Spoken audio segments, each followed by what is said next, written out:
All right, let's jump right into this explainer. We're going to explore the absolutely fascinating anatomy and physiology behind elite football. When we're watching the World Cup or top-tier leagues, it is so easy to just get totally lost in the sheer entertainment of the sport. But today, we're looking past the jerseys, past the score lines, and we're going literally underneath the skin. It's a question that sparks endless debates, right? What actually separates a world-class footballer from the rest of us? Instead of just talking about their insane dribbling skills or tactical awareness, we need to ask what decades of relentless, intense training actually do to the physical structures of the human body. Like, what physically happens to the heart, the muscles, the tendons, the bones, and even the brain when they're pushed to the absolute limit for 20 straight years? To really wrap our heads around the scale of this physical demand, just think about the ground they cover. The average elite male footballer runs between 10 to 13 kilometers, so roughly 6 to 8 miles, in a single match. And when you realize they're doing this in just a 90-minute window, constantly switching between jogging and these explosive, max-effort sprints, well, it becomes pretty clear that their body is operating like a highly tuned sports car. To truly grasp this biological mastery, we are going to take a 4-part tour of the body. We'll hit 1, the cardiovascular engine, 2, cellular powerhouses and muscles, 3, tendons, bones, and breakdown, and finally 4, the footballing brain. Section 1, the cardiovascular engine, pumping power at the highest level. Because listen, every single sprint, every pass, every sudden change of direction relies entirely on delivering oxygen-rich blood to working tissues. Without that delivery system, performance tanks instantly, and the difference here is just staggering. An elite player has literally doubled the capacity of a normal human engine. Think about cardiac output. That's the total amount of blood pumped by the heart every minute. During max exercise, your average untrained person pumps maybe around 15 liters a minute. But an elite footballer, over 30 liters per minute. That is a massive, remarkable physical adaptation to years of conditioning.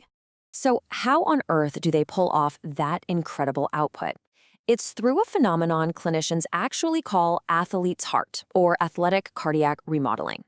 Basically, this structural enlargement drastically increases their stroke volume, which means their heart is pumping a massive amount of blood with every single beat. The heart literally grows larger and stronger. Specifically, the left ventricle thickens and widens, so it can push way more blood out to the rest of the body.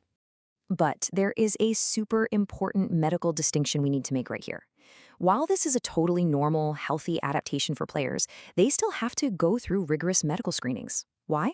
Well, because athletes' heart can sometimes look an awful lot like hypertrophic cardiomyopathy, which is a really dangerous genetic condition and a leading cause of sudden cardiac death in young athletes. The two conditions look similar on the surface but act very differently, so those preseason medical evaluations, absolutely non-negotiable. And because that upgraded engine is so insanely efficient at pumping huge volumes of blood with just a single contraction, it barely has to work at all when the player is just sitting around relaxing. That's exactly why a pro footballer's resting heart rate can drop all the way down into the low 40s, or honestly, sometimes even lower. Moving on to Section 2, cellular powerhouses and muscles, the microscopic machinery of movement. Now, delivering all that oxygen is only half the battle. The muscles actually have to use it down at the microscopic level. The muscle cells adapt beautifully to this by building way more mitochondria, the powerhouses of the cell, to generate ATP, the energy that actually powers muscle contractions. And research shows these mitochondria aren't just more abundant, they're structurally better built. To support all this, the body builds denser capillary networks that penetrate deep into the muscle fibers, which perfectly sweeps away metabolic waste, like carbon dioxide, at just a remarkably high rate. And this perfectly highlights the unique demands of the sport. Unlike pure marathon runners who rely purely on endurance, or Olympic sprinters who are all about explosive power, a footballer has to perfectly balance both of those things simultaneously. They optimize both types of muscle fibers at the exact same time. They upgrade their slow-twitch fibers for that grueling 90-minute endurance, but they also enhance the enzymes in their fast-twitch fibers so they can instantly launch into a max-effort sprint, leap up for a header, or strike a ball with unbelievable force, just over and over again. Section 3, tendons, bones, and breakdown, reinforcing the structural chassis. Almost 2,000 pounds of tensile force. Seriously, just think about that number for a second. During a maximal sprint, a player's Achilles tendon is loaded with 6 to 12 times their body weight. For an average 75-kilogram athlete, we're talking about roughly 1,980 pounds of tensile force with every single stride.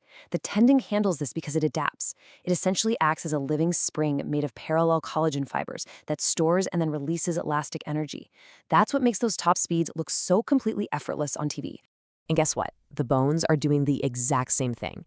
It's kind of like a callus forming on your hand when you repeatedly use a shovel. Bone remodels the exact same way under stress, which is a biological principle known as Wolff's Law. Because football is this highly asymmetrical sport, firmly planting with one leg and powerfully kicking with the other, this actually causes measurable structural differences in the bone density between a player's dominant and non-dominant legs. The skeleton is literally reshaping itself to fit the game. But of course, this structural chassis can break down. Statistically speaking, hamstring strains are the most common significant injury in professional football, and it happens because of what we can call the hamstring paradox. See, during a sprint, the hamstring powerfully contracts to extend the hip, but at the exact same time, the muscle is rapidly stretched as the knee extends and the leg swings forward. Producing force while being lengthened like that is called an eccentric contraction. These strains are incredibly common, especially when fatigue sets in late in those grueling tournaments, and the muscle just can't handle the dual demand anymore. Finally, Section 4. The footballing brain, the onboard supercomputer. Because what separates a really good player from a true legend isn't just their legs, it's what's happening right behind their forehead. Think of it like a chess grandmaster playing speed chess while simultaneously running a 5K. Imagine a midfielder receiving a ball at full sprint. In a literal fraction of a second, they are tracking 9 or 10 moving players, predicting exactly where those players will be a second and a half in the future, and calculating the exact angle and weight of a pass. And they're doing all this computation in under half a second while completely physically exhausted. It is just an extraordinary feat. All those years of training actually alter the brain's neurobiology. The brain changes its functional connectivity to enhance perception and prediction, basically what we casually call game intelligence or revision. On top of that, the cerebellum, the part of the brain handling coordination, develops these deeply ingrained motor programs through tens of thousands of repetitions. Because of this, a crazy complex movement, like a bending free kick, becomes so automatic that the player can focus entirely on strategy and reading the game, rather than actively thinking about the mechanics of how to strike the ball. So the very next time you see an impossible goal, a perfectly weighted pass, or an unbelievable sprint, just remember, you aren't watching magic. You're witnessing the ultimate biological machine, shaped by decades of deliberate practice and adaptation. And honestly, that leaves us with a pretty fascinating thought to consider long after this explainer ends. Since our bones, our muscles, and our brains are constantly remodeling themselves based on how we use them, what are your own daily habits causing your body to adapt to right now?